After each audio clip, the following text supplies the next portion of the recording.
Meet Chuck Campbell. He works for NASA. He doesn't give a flying fuck about anyone. Not the homeless, not the elderly. All he cares about is getting his rockets to land on cartoons. Yes? Let's have a look. Let's see what Chuck's about. Human exploration to me is about taking science in those places so we can learn about it. Learn about CGI and hear Masonic magic stories. I'm sick of stories, Chuck. I'm fucking sick of CGI, yeah? It's about putting people there so we can hear them describe it. My name's Chuck.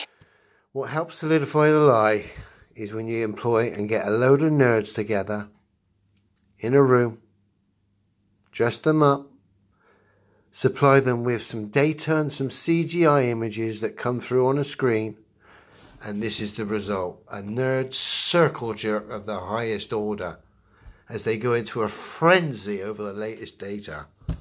But of course, this solidifies the lie, even though these people are just innocent, naive nerds. They're actually part of the lie by solidifying it through their own ignorance. So it works.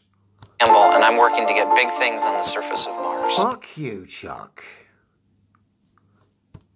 Our ultimate goal for NASA right now is bringing humans to Mars in the 2030s. So Chuck wants to get a giant vacuum cleaner on the surface of Mars.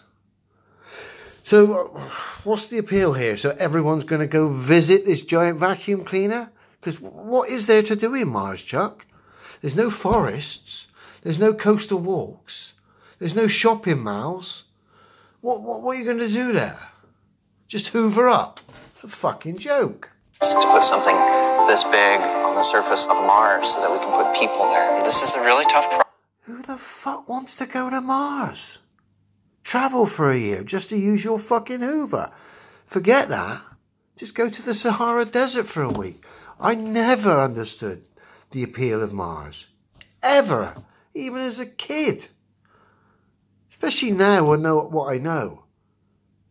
I mean, come on, people. Wake up. Just go to the Sahara Desert. Fuck. But the idea with supersonic retropropulsion is instead of lighting those rockets... Chuck, give us a demonstration of a rocket working in a vacuum. I don't care if it's supersonic, whatever.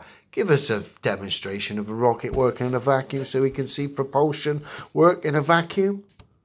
Please, Chuck. To the ground, you'd light them at higher speeds, above the speed of sound. And that gives you enough time when you're firing... No disrespect, Chuck. It's just all fucking waffle, mate, and CGI.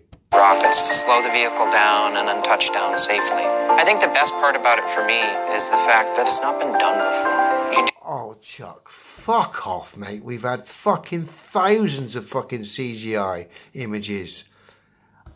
Hundreds of Masonic stories. This guy knows. He's just a fucking egotistical clown. Things in science because you want to understand... Sorry, why... Chuck. You producing stories and getting rockets to land on cartoons isn't science. I know this might be a bit of a shaker for you, but it's not. It's fucking fairy tales, mate. We're here. When I was 8 years old, we visited Johnson Space Center. And here I was an 8-year-old walking around and seeing these big rocket engines. You saw these big props in a warehouse, and you fell for the stories and the props.